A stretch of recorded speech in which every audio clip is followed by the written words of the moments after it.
This is CBC Winnipeg News.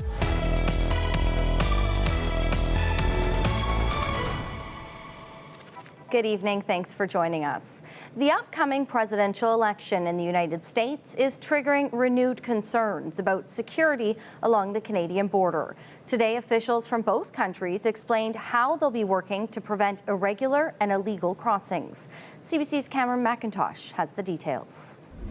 This is it. This is the line that separates Canada from the United States. For years, illegal crossings have been a big problem here. The U.S. Border Patrol and RCMP taking a rare step in talking about surveillance and the equipment they're using, showing off equipment like this scope truck that can see up to 16 kilometers, along with boats, drones, snowmobiles, an attempt to deter people who want to cross illegally.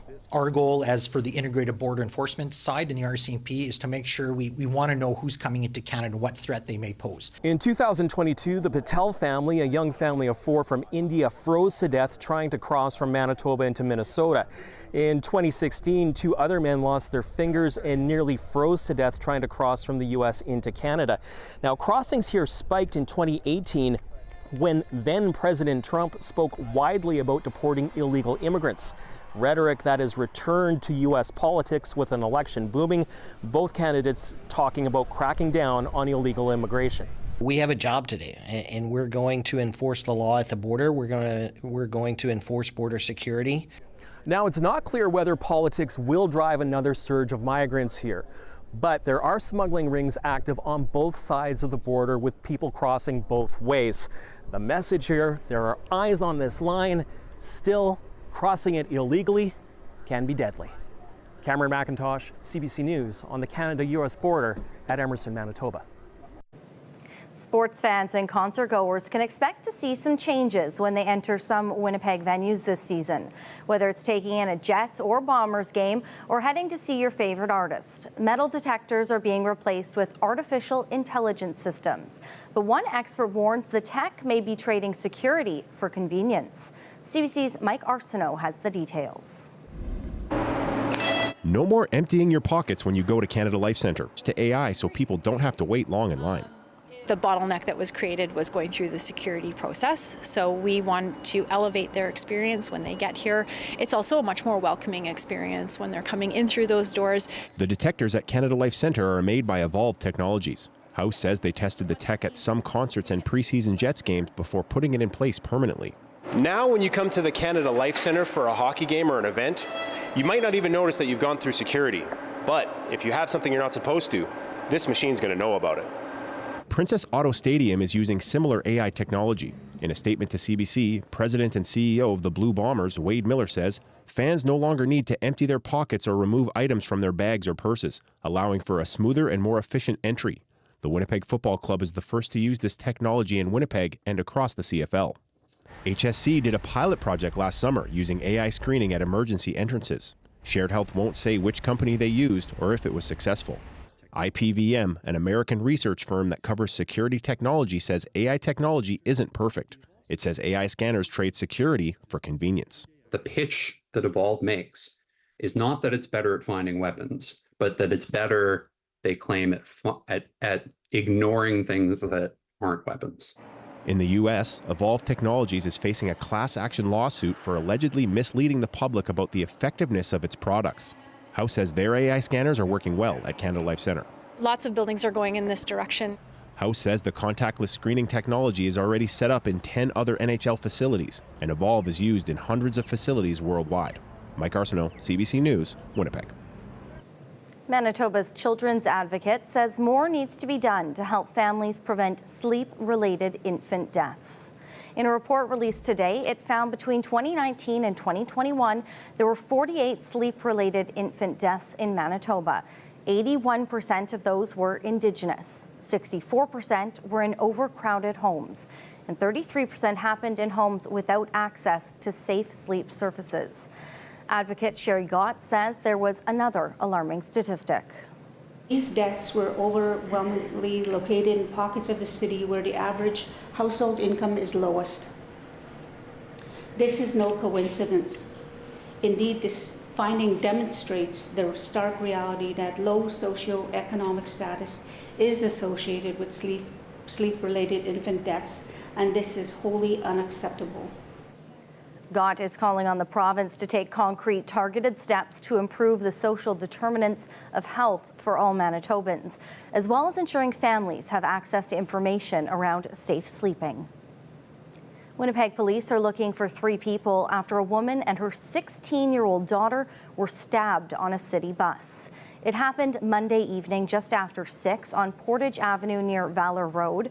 Police say the 40-year-old woman and her daughter were on the bus when 3 people got into an unprovoked argument with the two. They were assaulted, stabbed, and robbed. The suspects ran off before police got there. All are female, 1 woman in her 20s and 2 youths. This was the 2nd stabbing on a city bus this week. A Winnipeg man has pleaded guilty to arson and manslaughter for starting an apartment fire that killed 2 people on Christmas Day 2 years ago.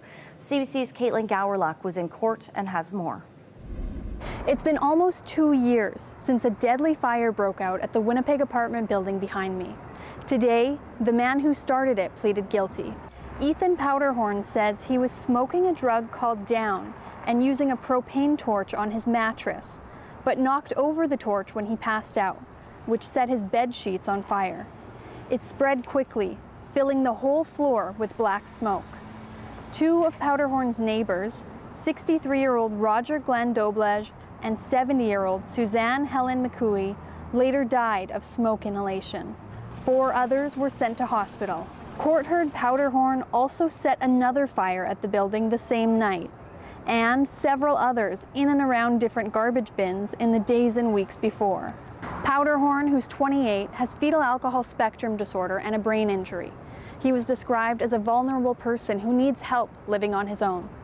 Lawyers say they plan to recommend a 15-year sentence when Powderhorn appears in court again next month. Caitlin Gowerluck, CBC News, Winnipeg. There are calls today to search the Brady Road landfill for the remains of Tanya Neepanak. The 31-year-old went missing in 2011. Her body has never been found. Today, a gathering to remind people she's not forgotten. The CBC's Alana Cole reports. Sue Caribou is Tanya Neepanak's aunt. Today, among dozens of others, she stood on this West End corner, remembering her niece on what would have been her 45th birthday. She was very beautiful inside and out. She would help a person. If a person needed something done, Tanya would offer. Neepanak was 31 years old when she disappeared. She was last seen on September 13th, 2011. Not far from where she used to live, people walk through the streets to the Forks. Vernon Mann still gets emotional when he talks about Neepanak. The two had 2 children who are now adults. She was a loving mom, a good person. She's just an all-around great person. In 2012, Winnipeg police charged Sean Lamb with second-degree murder in connection with the deaths of Neepanak, Carolyn Sinclair, and Lorna Blacksmith. Lamb pleaded guilty to manslaughter in the deaths of Sinclair and Blacksmith.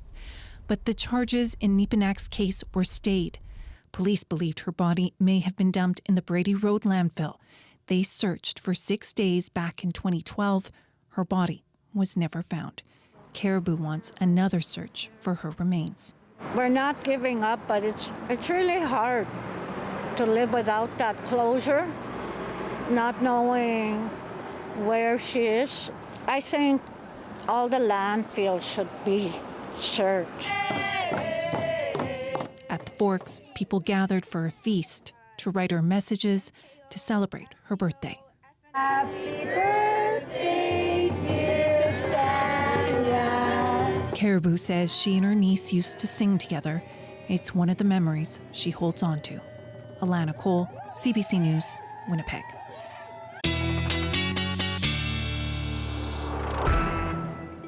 Time now to bring in Ethan Williams for our first check on weather. Ethan. Well, thanks, Brittany. Remarkably, no temperature records broken yesterday in that heat across the province, and possibly none broken again today. We're a little bit cooler, but still 20s being reached across much of especially southern Manitoba. And, you know, that puts us, when we talk about, 20-plus degree temperatures in the month of October, that puts us, a lot of us in the south, above the average for the number of days that we usually get. And standouts here include parts of south central and southwestern Manitoba, where we've had a couple more days than usual.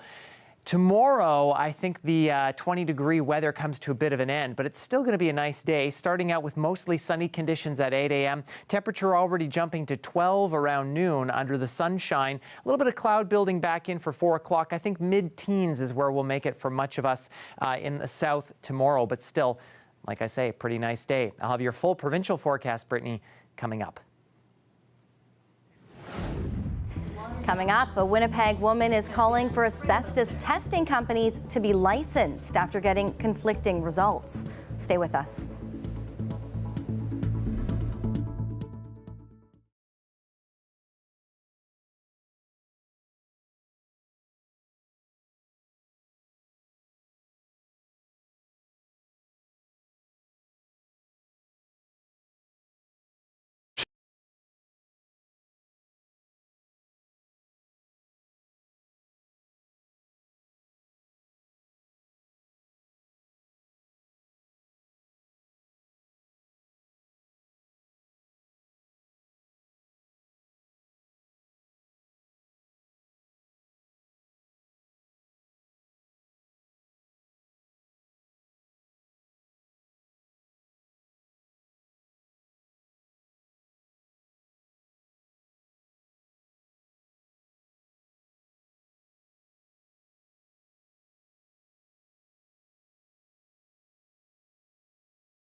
A Winnipeg tenant is calling on Manitoba to bring in licensing of companies that offer asbestos training.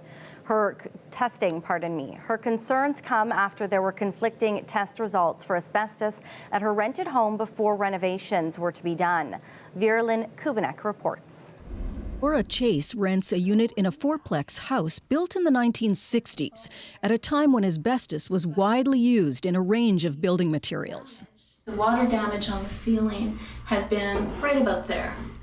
In the past 2 years, the Residential Tenancies Branch ordered her landlord to make various repairs, such as replacing drywall that had water damage, fixing the bathtub faucet, and replacing windows.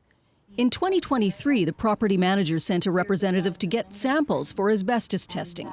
The results came back negative in drywall plaster in the bedrooms and beside the kitchen window, and negative in fiberglass insulation. Based upon the first tests that were done, that were apparently negative, they went ahead and they started doing work. Chase became suspicious about the test results, so she hired a testing company. One of the samples came back positive for asbestos in the drywall joint compound on the bathroom ceiling. She later got testing done for the drywall joint compound in the bedroom, and it was also positive for asbestos. So after the windows were replaced and before the bathroom was renovated, I did the testing, and I found the results were indeed positive. And that was alarming because 3 windows had been replaced without any precautions. Asbestos is a carcinogenic material, and if it becomes airborne and is inhaled, it can cause fatal illnesses such as mesothelioma and asbestosis. Canada has banned the use of asbestos-containing materials, but they were widely used in construction materials until about 1990. This year, British Columbia became Canada's first province to have a law that requires licensing of employers doing asbestos abatement work and certification of workers who do the job, including sampling and testing. Laura Chase says Manitoba should do the same. Clearly, the current situation is unsafe.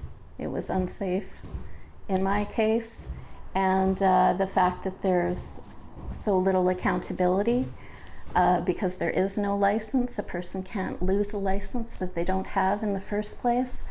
So how can there be any kind of accountability in a system like this? The province says that's being evaluated in a review of the Workplace Safety and Health Act, with recommendations expected in early 2025. CBC News contacted the property manager for Chase's house about the asbestos test results, but a spokesperson declined to discuss the case. When Chase decided to get her own asbestos testing done rather than rely on the property managers, she contacted Winnipeg firm J&D Environmental to get the samples for testing. What you're showing us here is actually an incredibly common issue.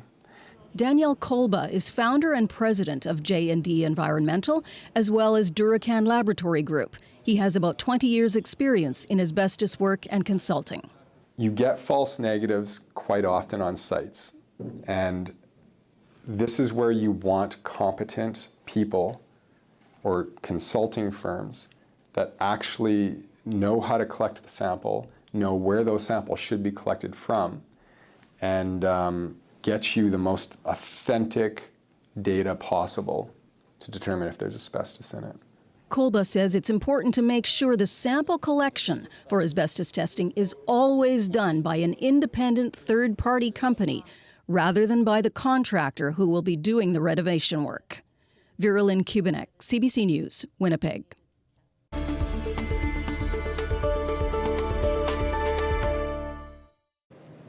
Women worried about their risk of breast cancer will be eligible for screening at a younger age. The NDP government is once again lowering the self-referral age after the Progressive Conservatives said the government needed to commit to a timeline. For more, we're joined by CBC's Ian Fraze live in the newsroom tonight. And Ian, what's the change? The minimum age for self-referrals will drop to 40 by December of 2026. Now, right now, that minimum age is 50. But a few weeks ago, the government announced that would drop to 45 by the end of next year, and now it's going to drop again. Health Minister Azoma Asseguera made the announcement during the same morning the House debated a PC bill that would legislate that drop to 40. Asseguera, though, wouldn't give the PCs any credit. I want to be very clear. This is our government's response to the advocacy of breast cancer patients, survivors, women, and those across our province who have been impacted. We have been listening to their voices. We have been meeting with them. We've been meeting with you. Now, Asseguera says the province cannot speed up that timeline until more staff are hired. Provinces throughout the country have been lowering the screening age because of new research that shows the value in earlier screenings. All right, so from more breast cancer screening to more doctors now. A new report from Doctors Manitoba says over the past year, the province has added more physicians than ever before. So, Ian, what are the numbers? It's a net gain of 133 physicians in the last fiscal year. This is a record. Dr. Randy Guzman with Doctors Manitoba is encouraged, even though he says there's still lots of work to be done. This means that Manitoba now has a shortage of 346 doctors. Still a major shortage, but a significant improvement from last year's report, recording a high shortage of 445 doctors. So this positive news suggests that Manitoba may be turning the corner. Now keep in mind, this net gain happened in the last fiscal year when both the PCs and NDP were in power. Today, both of the parties took credit. Brittany. All right, thank you. That's CBC's Ian Fraze. A long-standing local charity is building a new space to help meet rising demands feeding Winnipeggers in need. After offering meals for 44 years, Agape Table has become a pillar for those that use its services daily. CBC's Felicia Adam has the story. All right. Breaking ground on a new, spacious, more permanent home. All my friends, everybody I know in the neighborhood comes here. Randy Genero has been coming to Agape Table for almost 10 years now. For him, the organization is like a family. At one point, I was almost homeless, and I came there and they give me some help and support and stuff like that. You come here, you get a meal, and you don't have to worry about spending extra money on your groceries. You know, it helps out. It really does. According to Food Banks Canada, there has been a 78.5% increase in the amount of people coming to food banks since 2019. For Agape Table, they say that number is over 80%. Quite a lot of need. Our numbers have gone from an average of 300 guests in the morning to 700, 800, 900, and sometimes over 1,000 just in a 4-hour period. In 2017, to make room for an affordable housing development, the organization moved its location on Colony Street to its current location in the basement of the Wave Church. Jim Steep says the new location, just steps away, comes just in time, allowing Winnipeggers to go inside to enjoy a warm meal rather than receiving their food outside. It's better for the neighborhood. You know, like if all the homeless people, like, you know, the unfortunate ones, they'll have a place to come. The new building is set to open December 2025. Felicia Adam, CBC News, Winnipeg. Ethan Williams will be back with your first check on our long-range extended forecast for the next few days, and there's much more to come after the break. Stay with us.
Well, what we've dubbed Summer 4.0 looks like it's on its way out. Let's bring in Ethan Williams with a check on weather. Ethan.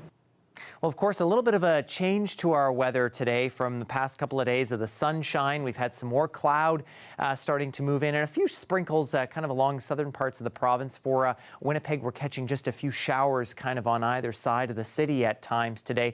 A little further north, that cloud cover is starting to break in northwestern sections. And as you can see, there is some clearing conditions in behind this. In Saskatchewan and Alberta right now, we are dealing with some high pressure. So those clouds are going to start to clear out as that high starts to move into the province as we head into the day tomorrow. And that high pressure probably going to stick around for the day, but then that moves out pretty quickly. And we are watching this next area of low pressure, which is going to move in starting Saturday morning, and then through the day Saturday, that moves eastward through Manitoba. And that means that Winnipeg and kind of much of the southern half of the province will probably catch some showers moving through throughout the afternoon on Saturday. That could produce maybe 5 to 10 millimeters at most. And again, it's kind of along eastern parts of the province, including in the Red River Valley, where we could see that rain accumulate at times. Again, I think for portions of the north will kind of catch pockets of showers here and there, producing heavier amounts. But out west in the parklands and through Westman, I don't think the showers are quite as much a concern for us. That rain will intensify as it moves further eastward. Wind's going to pick up a little bit with this system moving in.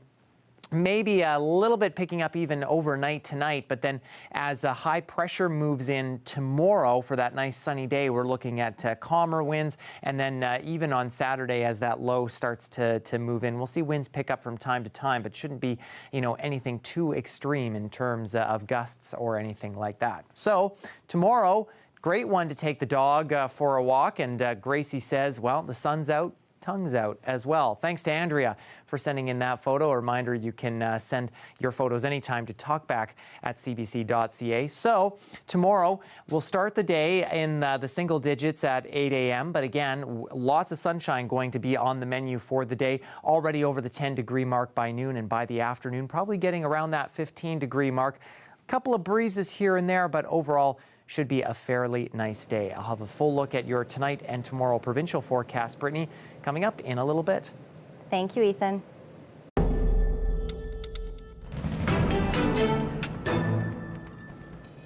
Hurricane Milton is now heading out over the Atlantic, losing strength as it goes. It roared ashore near Sarasota on the Gulf Coast of Florida yesterday evening as a Category 3 hurricane and tore across the state overnight. So far, 5 deaths have been confirmed. CBC's Katie Simpson has the latest. Let's show you a little bit of the damage from last night's storm. You can see those hurricane force winds. They absolutely just shredded some of the trees here. Trees coming down on fences, destroying fences. We have lots of branches, lots of debris. This is very close to where the storm actually made landfall. And right now there's a major effort underway to actually clean things up. People are out on their lawns. They're bringing out buckets of debris as they try to sort of get a better sense of just how bad the damage is here. At the peak of the storm, more than 4 million people in Florida losing power, so major efforts are underway right now to restore power.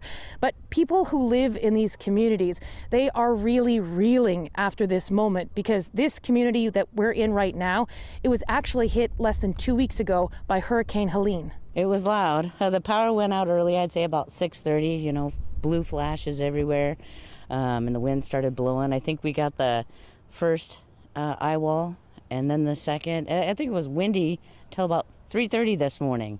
A lot of wind, a lot of rain, and just loud. Were you scared at all? A little bit. I mean, people that say they want to live and ride out a hurricane, I don't know why. it's a scary thing. How are you feeling?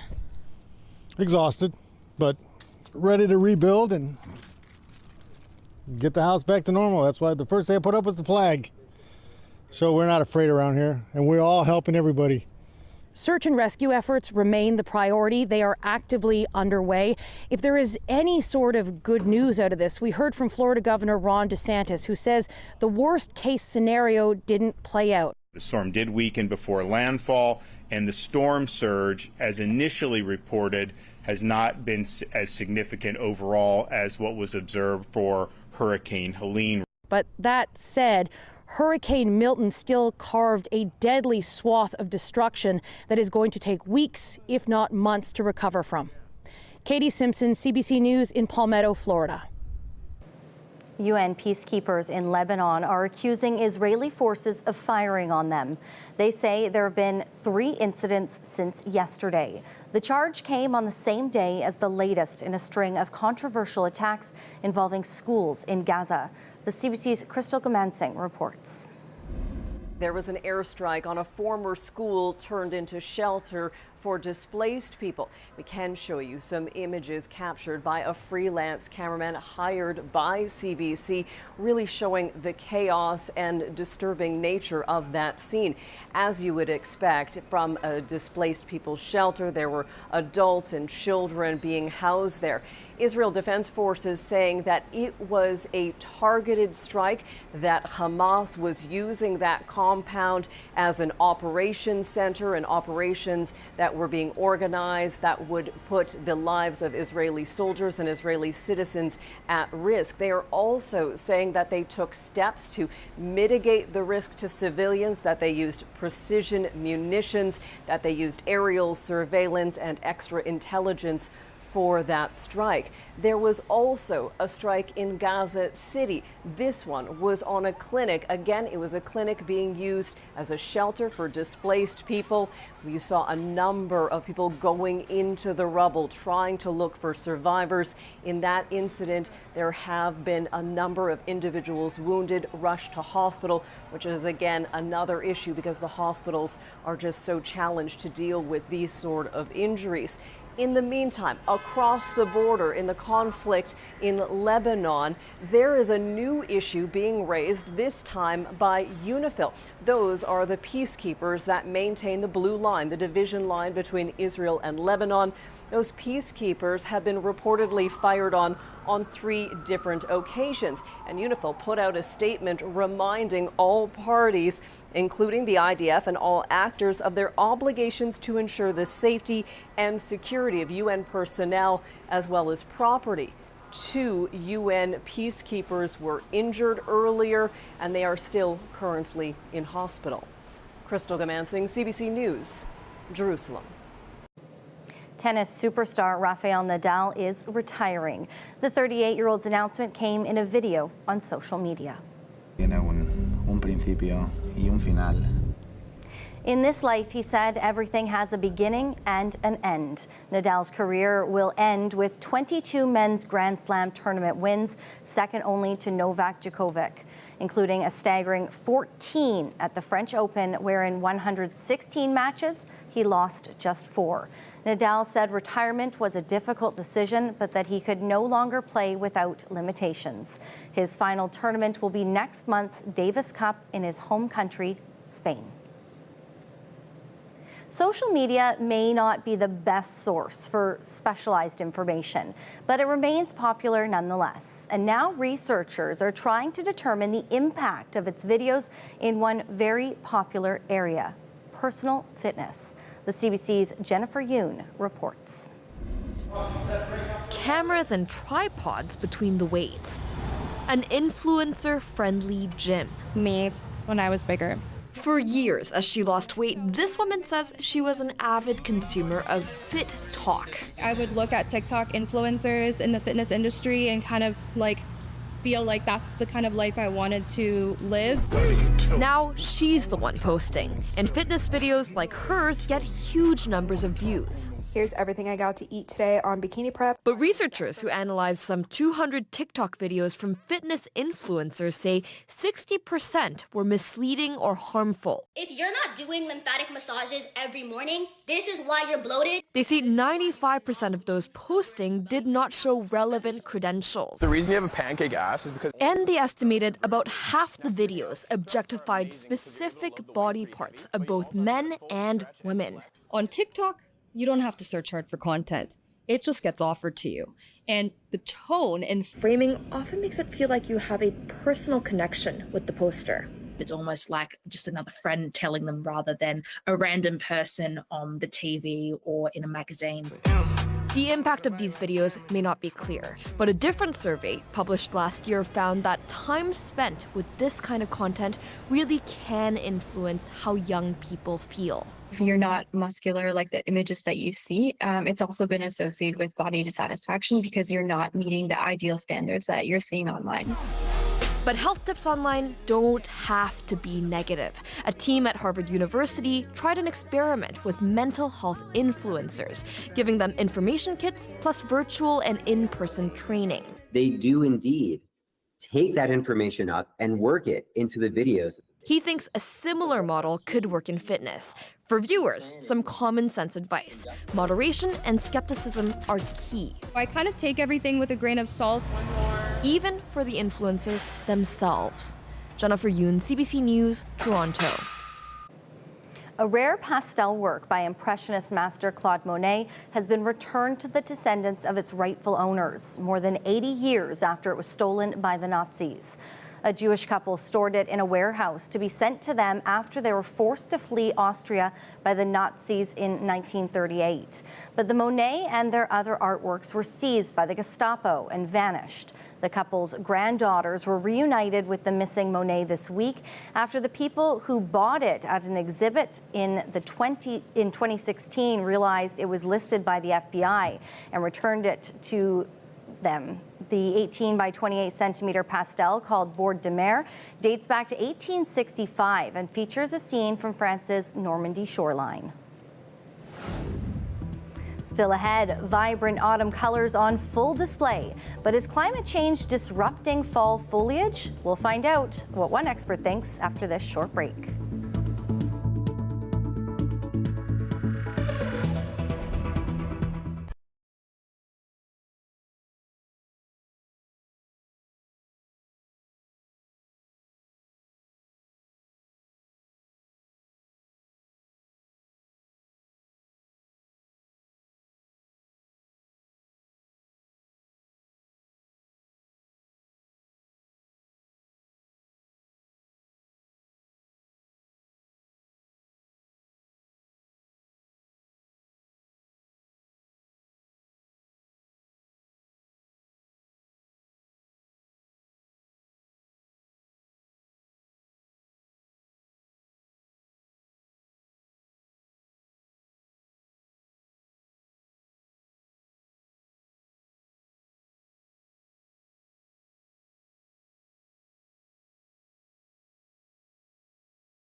Well, an upside to days getting shorter and cooler temperatures is the vibrant autumn colors that are on full display. That's especially true in western Newfoundland. But as Colleen Connors reports, climate warming could mean leaves turning color even later in the fall. Is there anything more stunning than these West Coast colors? Now, you may have noticed that this fall feeling came a little bit later this season. One expert says that has to do with climate change. Now, I'm going to tell you all about that and how it may be impacting the tourism industry here on the West Coast. Red, yellow, oranges, views bursting with color. Changes in temperature and daylight trigger the change, but warmer weather means a longer growing season for trees and a later fall. Loic Dorangeville studies forest ecology. He's been studying different species of trees and leaf patterns, recording it all year after year. We do have some data, and it does suggest that we have a later leaf fall every year, but it's not as, over decades, it's not such a strong signal. Now, the delay could be a few days, even a week. A subtle shift that could have a major impact on Corner Brook's growing cruise ship market. It's a big moneymaker. We've already seen more than 30 ships this season, and thousands of those passengers, well, they time their trips around the leaves. So of course, the whole Canada-New England region is known for its fall colors. So we work with an alliance called CC&E, and our job is to market our region for the fall. So cruise lines tend to know us as the fall of the year. They expect the colors, they expect the cooler temperatures for people traveling from warmer places. It's what we're known for, and we love that. But of course, we are looking to expand in the future and promote ourselves more as a summer destination as well. 6 more ships are due to dock this month, 1 in November. Now, Dorangeville says later fall leaves isn't cause for climate concern just yet, but there are bigger repercussions. But as the season extends, you know, those drier July and August months, they usually are kind of canceled by the September cool temperatures. Precipitation come back and there's less, you know, evaporation, and so the water storage gets restored. But then if the season extends, you might get more of these late summer droughts. So that might be a negative impact in the long term. Though not a huge concern here in Newfoundland and Labrador. As for that cruise ship schedule, well, they may have to pull into port a little bit later if the tourists want to catch those colors. Colleen Connors, CBC News, Corner Brook.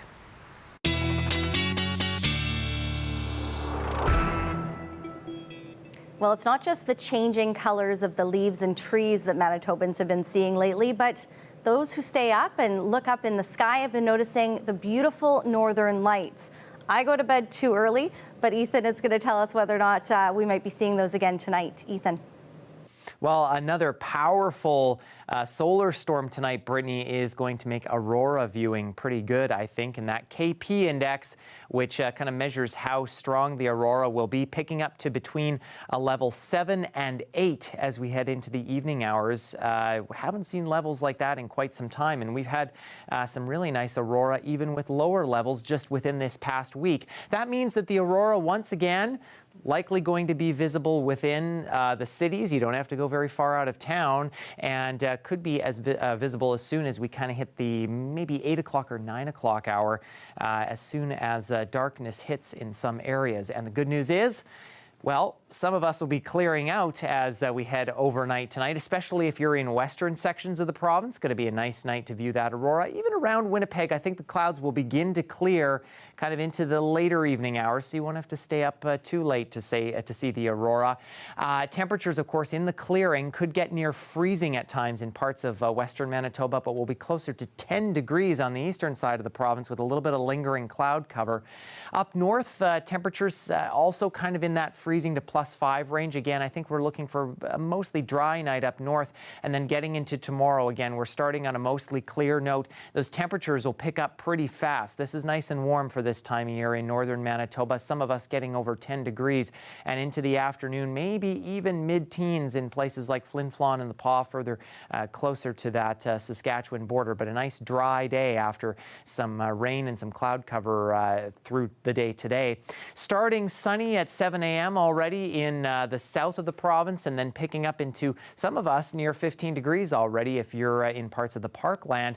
Sunshine sticking around for the afternoon, maybe a little bit of high cloud here and there, but overall a nice day. And as you can see, even into northwestern Ontario, we're looking at nice temperatures and the sun around as well, and those winds behaving themselves too. So quick look at the next couple of days here. After our nice day tomorrow, the clouds build back in for Saturday. We have a good shot of some rain, good chance of some rain in the Winnipeg area. Temperatures drop in behind that. So Sunday, things will clear out, but it'll be a little brisk with some winds and a temperature of around 11. And it looks like we may even drop below freezing as well, Brittany. I'll have a look at our full 7-day forecast in a little bit. All right, getting chillier. Thanks, Ethan. The tradition continues. For 8 years, Mark Peters and some farmers near Portage La Prairie have been giving back and helping people ahead of Thanksgiving. They're giving away thousands of potatoes. Mark owns Spruce Drive Farms and joins me now. Hi, Mark. Hi. So, Mark, you've been doing this since 2016. Tell me a bit about why you're giving away free potatoes. Well, it started off in a year where we had a field of that was unsaleable for seed. So we grow strictly seed potatoes here. And it was a pretty big hit for us. But before we just brought the disc out and disced it under, we thought maybe we should just go and at least grab a few loads out of there and give them away. See if there'd be any interest in that. And the response was just so cool. And we decided after that, let's try and see if we can do this every year, because it was just, it's just been a highlight for us every fall. So if we can continue doing that, would be great. So did this start with just you and your family farm, or how did that get going? Yeah, it was just us for quite a few years. The last 2 years, we realized this is just getting bigger and bigger every year, and then there seemed to be some interest from other growers that wanted to participate in it. And so, yeah, last year we had 2 other growers that brought potatoes, and now we're getting vegetables as well from another vegetable grower who, again, he's got vegetables that aren't the perfect size sometimes, and they get thrown out, and so this would be a great place for them to go, and everything just seems to get cleaned up. So it's like a semi-load of vegetables, and we get, I don't know, I think last year was 75,000 pounds of potatoes that all gets hauled away by hand in boxes and bags. And so it's a lot of people that come, and we have a lot of volunteers, and it's just a great time. 75,000 pounds. Like, that is an incredible amount of food. And I mean, with the price of groceries and food costs these days, we don't want to see anything go to waste. So what kind of turnout do you guys get every year? Yeah, it just seems to be growing every year. And I don't know if that's always a good thing, but because there's just such a need, but it sure brings a lot of smiles, a lot of happy people there. It's so cool to see you have people from all walks of life, and they all come, and you just see nothing but joy and thankfulness, and just a great time to do that on Thanksgiving. Now, we know being a farmer is a tough job here in Manitoba. It's a tough job anywhere. So how has harvest been this year, and what were the conditions like for you? Well, for us specifically, this year was a very good year. We, I think I could safely say this was our best potato year ever. And so I'm just very happy right now. And we just finished today, so it's just a special day for us here. He is ready to go to bed after this interview, I'm sure, Mark. So if people are looking to come out, where can they find you, and are there limitations to what people are allowed to take on Saturday? That's the cool part of it, is it's unlimited amount what you want to take. We find a lot of people that come for 10 pounds or something end up with 100. So then we have volunteers that help bring it to their vehicles. We find we've had people come from Winnipeg too now, so that's really neat. And it's going to be in Port de Prairie at Prairie Lions Church. That's on the west side of Portage, and that's right on the avenue. And that's going to be from 9 a.m. to 1 p.m. So it's set up pretty good. We can get people through pretty fast. So just come and bring your own bags and boxes. That's something we're finding that we just don't have enough bags for everybody. So it'd be nice if anyone just bring whatever you got and we'll just fill you up. All right. Thank you so much, Mark. Hope you guys have a big turnout on Saturday. Thank you. And he's ready for a nap. Still ahead, Ethan Williams is back with a last check on our forecast. You're watching CBC Winnipeg News.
Well, a bit of a flip-flop sky condition-wise over these next few days here as we see sunny skies tomorrow, rain, good chance of it on Saturday, then back to the sun on Sunday, with a little bit of some cooler temperatures for Sunday and Monday with those overnight lows near or just below the freezing mark.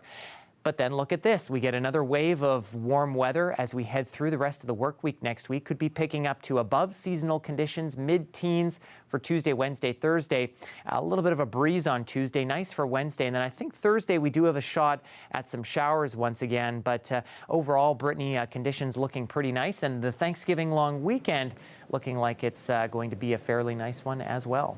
All right. Thanks so much, Ethan.